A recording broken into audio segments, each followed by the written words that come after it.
Hello és üdv a videóban! Ma egy elég különleges gitárról fogok mesélni, ami azon kívül, hogy egy gram fa sincsen benne, még elég sok más érdekességet tartogat. A neve pedig Emerald X20. Mivel ez még egy kereskedelmi forgalomban kapható hangszer, ezért az elején szeretném kitűzni, hogy se reklámozni, se szándékosan lehúzni nem célja a videónak, csupán szeretek hangszerekről dumálni, és most ő került a mikroszkóp alá. Ezek a gitárok hozzánk egész közel, Írország északi részén, de nem Észak-Írországban, Donegal megyében készülnek. Az Emerald név magyarul smaragdot jelent, és valószínűleg a sziget átlagszíne volt az oka. Ha jártál már ott, akkor tudod, hogy miről beszélek. Az Emerald gitárok arca és az egész hadművelet alapítója Alistair Hay, aki 1998-ban készített először famentes kompozitgitárt, majd 99-ben alapította meg az Emerald Guitars nevű céget. Az évek során egész szélesre bővült a kínálatuk, a teljesség igénye nélkül van parlor, dreadnought és jumbo méretű akusztikus gitárjuk, akusztikus basszusgitárjuk, archtopjuk és hibrid akusztikus gitárjuk is, mágneses hangszedőkkel felszerelve. Ezekre mind jellemző, hogy strukturálisan fontos alkatrész nem készül fából, az enyémben például tényleg egy gram fa sincsen, azonban gyakran kerül rájuk egy dekoratív fa furnérlemez, remélem ezt tényleg így hívják magyarul. A cég viszonteladókkal nem dolgozik, tudomásom szerint legalábbis, így boltban nem tudsz ilyen gitárt kipróbálni, ehelyett direktben árulják hangszereiket online. Amikor én az oldalra ránézek, mindig látok jó pár kész, rendelhető gitárt, de félig egyedi hangszereket is készítenek, ami azt jelenti, hogy az alapformák adottak, viszont személyre szabható a gitár megjelenése, és jó pár funkcionális dolog is. Ehhez a gitáriparban szerintem a legprofibb 3D-s tervezőjük van, amit programozóként meglátva egyedül arra tudtam gondolni, hogy igen, ezt így kell csinálni. Ezt a jószágot 2022. áprilisában vásároltam a webshopjukból 3000 amerikai dollárért a késszel rendelhető gitárok közül. Ennek az volt az előnye, hogyha nem tetszik a hangszer, 10 napon belül visszaveszik, a teljes vételárat visszatérítve, ameddig egyedi hangszer esetén a vételár 20%-át bukod visszaküldéskor. Ez a konfiguráció amúgy a fogóalap betétein kívül, amiket én kisporoltam volna, teljesen megegyezett azzal a konfigurációval, amire én gondoltam. És ha dollárpénz nem okára vagy kíváncsi, fizetésnél valamilyen fura okból szabadon választhatsz, hogy darabra ugyanannyi dollárt vagy eurót akarsz fizetni, és mivel 2022-ben a különbség még egészen jelentős volt, így spóroltam ezen egy kicsit. UPS-sel küldték ki a csomagot, és egy kemény tok, valamint egy bögre járt hozzá. Ami ironikus, hogy én kereken 4 évet éltem Írországban, majd a vírus időszak közepén, a hazaköltözésem környékén 2020-ban fedeztem fel ezt a gyártót, így sajnos elmulasztottam a gyárlátogatást. És ha már a témánál vagyunk, nézzünk is meg rajta egy írnótát.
Ez a gitár az X20 modell, ami egy dreadnought méretű akusztikus, és a gyártó szerint ez a legnépszerűbb modelljük.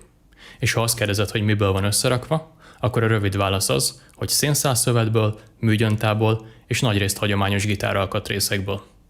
Az alapötlet az, hogy a gitár formájának a negatívjába több réteg szénszálszövet kerül, ezt műgyöntával átítatják, majd amint a műgyönta megköt, ez egy könnyű, kemény és merev struktúrát képez, és egy egybefüggő, üreges test és nyak kombinációt alkot. A nyak és a test különböző részei 2-től 8 réteg, különböző szálirányú szövetből készülnek, változóan az szerint, hogy az adott résznek mennyire kell strukturálisan merevnek lennie. és kívülre pedig kap egy ilyen látványos szövetréteget, amit ha jól tudom zsákszövésű szövetnek hívnak. A fogólap anyaga ugyanez, azzal a különbséggel, hogy unidirekcionális szövetből készül, ami elrejti a szövet mintát. A fején 3-3, Goto 510-es hangolókulcs van, ami úgy látom standard minden fémhúros modellen. A nyakban lévő pálcához a szokásos helyen lehet hozzáférni, és a pálca ugyanúgy működik, mint egy hagyományos gitárban. A felső nyere Graphtec, azaz szintetikus anyag, és 44,5 mm széles. Ez az alapértelmezett szélesség, de egyedi gitároknál fel lehet menni egészen 48 mm-ig. A skála hossza standard 25,5 col, de mint a nyak szélességére erre is van jó pár opció. A fogólap 20 teljes és 4 fél rozsdamentes acélbundal van felszerelve, és ezen a példányon hagyományos pöttybetétek vannak, ami szintén változtatható egyedi gitár esetén. A fogólap rádiusza 16 colos, magyarul nagyon lapos, de mint a korábbi paraméterek ez is konfigurálható. A nyaka vékony, és a 0-tól a 12. bundig összesen 2 mm-t vastagszik. Mivel a testes nyak igazából egy darab, így a találkozásuk ehhez méltóan akadálymentesen van kialakítva.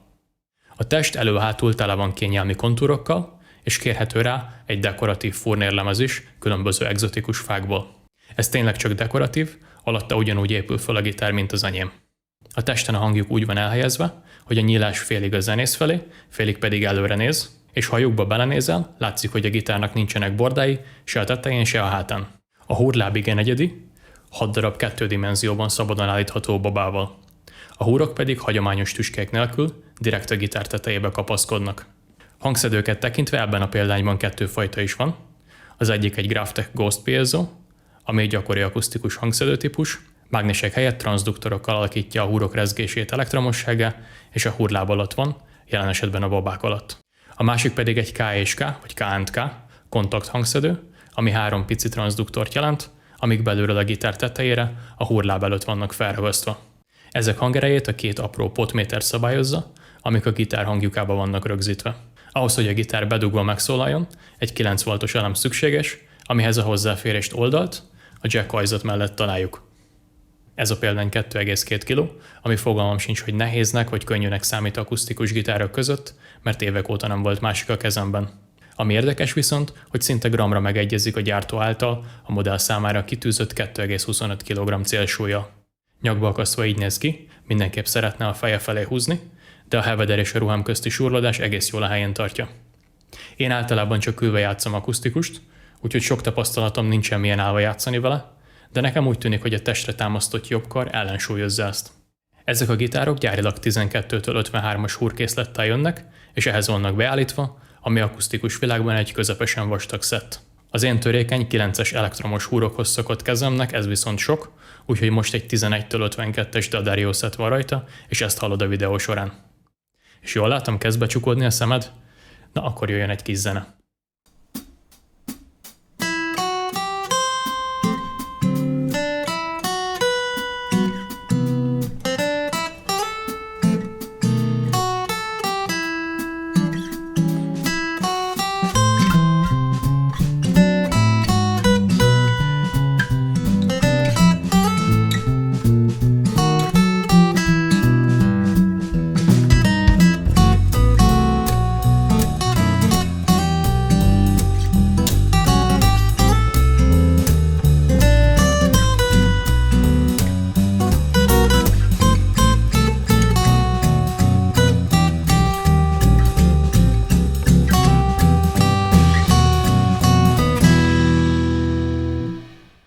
És most kicsit hosszabban elmondom, hogy miért vettem meg ezt a hangszert, és mi érdekes rajta egy hagyományos fagitárral szemben. Ha az interneten szétnézel gitáros közegekben, rengeteg véleményt látsz, hogy melyik faanyag milyen hatással lesz a kézgitára. Az a kérdés viszont nagyon ritkán bukkan fel, hogy a 21. században egyáltalán a legpraktikusabb anyag-e a fagitár készítésre. De mi a bajom a fával? Az akusztikus gitárok teteje vékony és viszonylag puha fából készül, ami az idők során a bordák ellenére hajlamos deformálódni, illetve repedni. Bár az oldal és a hát általában keményebb fából készül, ezek szintén vékonyak és sérülékenyek. A fából készült fogólap és nyak a hőmérséklet és páratartalom változás hatására szintén könnyen deformálódik, és ez sajnos nem csak az akusztikus hangszereket érinti. Összességében egy fából készült hangszeren sokkal kevésbé gyakori bármilyen a gitáros kényelmét szolgáló kontúr, amivel ez a hangszer tele van. Természetesen egy fából készült akusztikus gitárnak megvan a maga varázsa, de az én szememben a praktikussága nyerő. Ha a fa és kompozit kérdéstől eltekintünk, ezen a gitáron egy csomó olyan dolgot találunk még, amit én mindenképp szuper hasznosnak tartok. Ha a fejétől kezdjük, a hangolókulcsoktól, a felső nyergen keresztül, a hurlábig, a húrok útja majdnem teljesen egyenes, törés nélkül. Ez nem kivitelezhetetlen fagitároknál, mégis alig van olyan gyártó, aki ilyen értelmesen rendezi el a gitár fején a kulcsokat. A rozsdamentes acélbundok ellenállóbbak a hagyományos nikkel ötvözetnél, és a kb. 2 év alatt, amióta megvan a hangszer, szinte nyomot sem sikerült ejtenem a bundokon. A nyak és a test találkozása szuper kényelmessé teszi a magasabb bundokhoz való hozzáférést, és mint hallottad, gond nélkül játszok itt. A test többi kontúrja pedig segít abban, hogy a gitárral se ülni, se állni ne legyen kényelmetlen, amiből az ülés részét mindenképpen tanúsíthatom. Végül pedig beszéljünk a hurlábról, amit egyszerre imádok és utálok, de ez a pozitív rész, úgyhogy kezdjük a jóval. A felső nyergen kívül a hagyományos akusztikus hurláb hurral érintkező része egy tömör csont vagy műanyag konstrukció. Ezekhez én nem merek hozzányúlni, mert elvenni könnyű belőle, hozzáadni viszont lehetetlen. Új hangszereknél az én tapasztalatom szerint a gyártók szeretik magasan hagyni a húrokat a hurlábnál, nem is beszélve az intonációról. Mivel én szeretem magamnak beállítani a gitárjaimat, így számomra egy hatalmas plusz, hogy nem kell a hurláb állítgatásával a hangszerészhez járnom. Egy költséges kiruccanás helyett egy kis imbuszkulccsal és egy csavarhúzóval 10 perc alatt megoldom magamnak mind a közel tökéletes intonációt, mind a húrok magasságának beállítását. Arról természetesen nem is beszélek, hogy a bundok síkban vannak és oldalt sem lógnak ki. Egy ilyen árkategóriában lévő gitárnál ez alapelvárás, az viszont kérdés, hogy egy fafogólapnál és apró nikkel bundoknál ez meddig marad így. Ezen kívül még néhány pozitívum. Mind a gitár felületkezelése, mind maga a gitár strukturálisan, igen ellenálló sérüléssel és deformálódással szemben. Ezen kívül, amint a húrok kinyúltak, a gitár nagyon jól behangolva marad. Többször játszottam vele úgy, hogy a plusz 40 fokból vagy mínusz pár fokból beestem a légkondicionált próbaterembe, majd hangolás nélkül letoltam a próba felét, és mikor fél időben eszembe jutott ránézni, akkor láttam, hogy minden húr a helyén van, és talán a gén kell egy picit húzni.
És hogy ne csak jókat mondjak, most nézzük meg, mi az, ami negatív, illetve annyira más ezen a gitáron, hogy érdemes megemlíteni. Az első a hangjuk, ami mögött az az ötlet, hogy jobban halld magad, mivel feléd is nyitott. Ezt sokaktól hallottam vásárlás előtt pozitívumként, és bár számomra nem tűnt feltűnően hangosnak a gitár, egyetértek a pozitív oldalával. Viszont ennek az elhelyezése több negatívummal is jár. Egy tradicionális hangjuk felett pengetve nem tudsz igazán a gitár testéhez hozzáérni, mert ha kicsit mélyebbre nyúlsz a pengetővel, az üreg ezt elnyeli. Itt viszont bármilyen okból kontrollálatlanabbul pengetsz, hozzákoccansz a tetőhöz. Ez stúdiózásnál egy vágással vagy új felvétellel, élőben kierősítve pedig az erősítéstől függően hangos koccanással jár. Sima pengetővel ez nálam nem okoz problémát, mert nagyon ritkán fordul elő.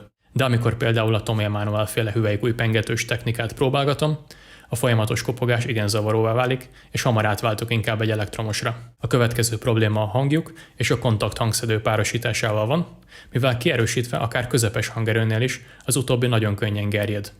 Eleinte fellépésen és próbán le is tekertem ezt a hangszedőt, és csak a piezót használtam. De a második hangszedő nagyon sokat segít, hogy természetesebb hangja legyen a hangszernek kierősítve, ezt hallod is majd a következő részben. Később utána olvastam, és láttam, hogy akusztikus gitárokhoz léteznek műanyag hangjukfedők, amiknek a feladata pont ez, a gerjedés vagy feedback elkerülése lenne. Ezek azonban az egyedi hangjuk kialakítás miatt nem kompatibilisek ezzel a gitárral, és az Emeraldék se kínálnak erre alternatívát. Úgyhogy ameddig nem találok jobb megoldást, így oldom meg a problémát, ami nagyrészt segít, de nem a legelegánsabb. És most térjünk vissza a húrlábhoz. Sajnos nem vettem fel a húrcserét, pedig ez 3-szor is megtörtént a videó elkészítéséhez. A húrláb nagy problémája, hogy miközben a húrcserélsz, nincs ami helyén tartsa a húrt, úgy, mint egy általános akusztikus gitárnál a tüskék.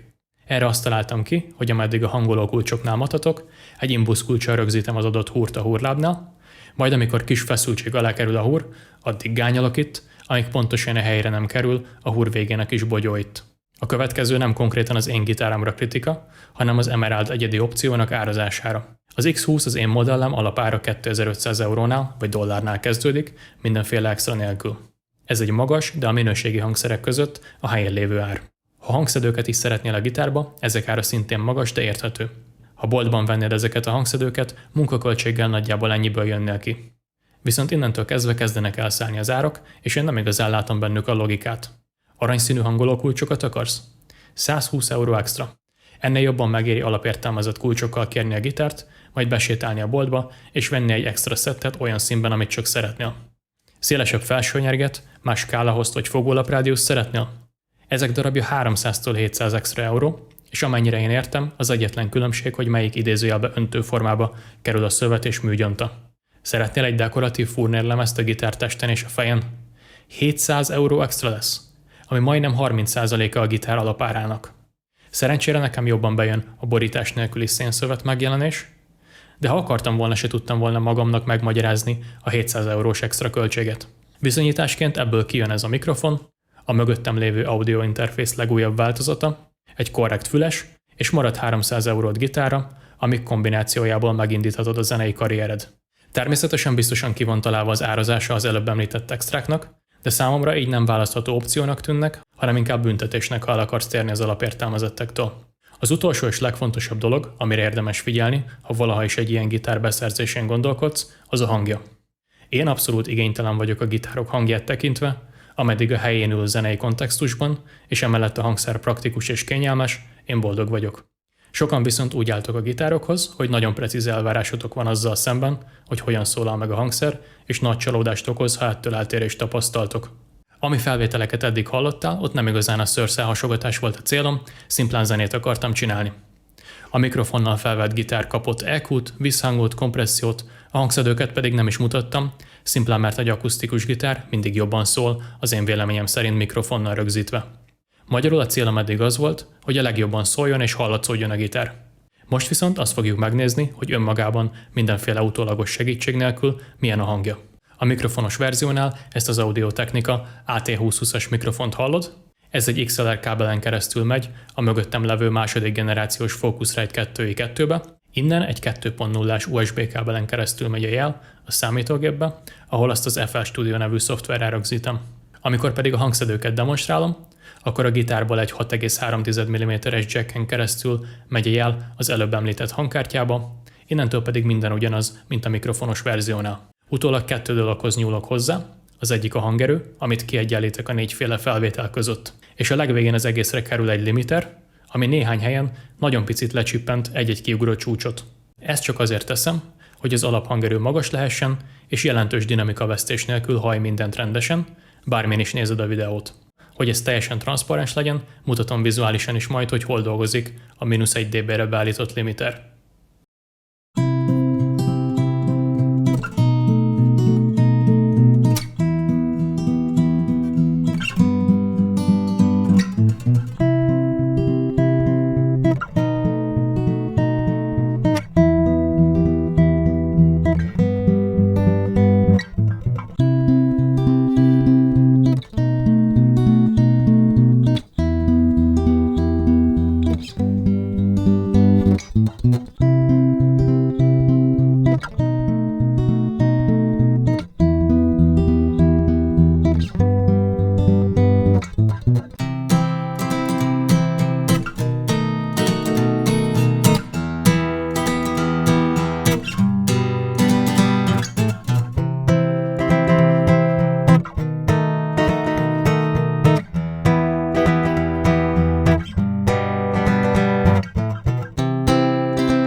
Záró gondolatként annyit teszek csak hozzá, hogy ez az egyetlen drága gitárom, amit az idők során megtartottam, ennek az oka pedig az, hogy azt kaptam tőle, amit szerettem volna. Természetesen vannak olyan tulajdonságai, amik kevésbé tetszenek, a főbűnös itt a hangjuk, és a húrozással járó szerencsétlenkedés, de ennek ellenére soha nem cserélném el másik akusztikusra. Remélem érdekes, vagy legalább informatív volt a videó, köszönöm a figyelmedet és jó gitározást!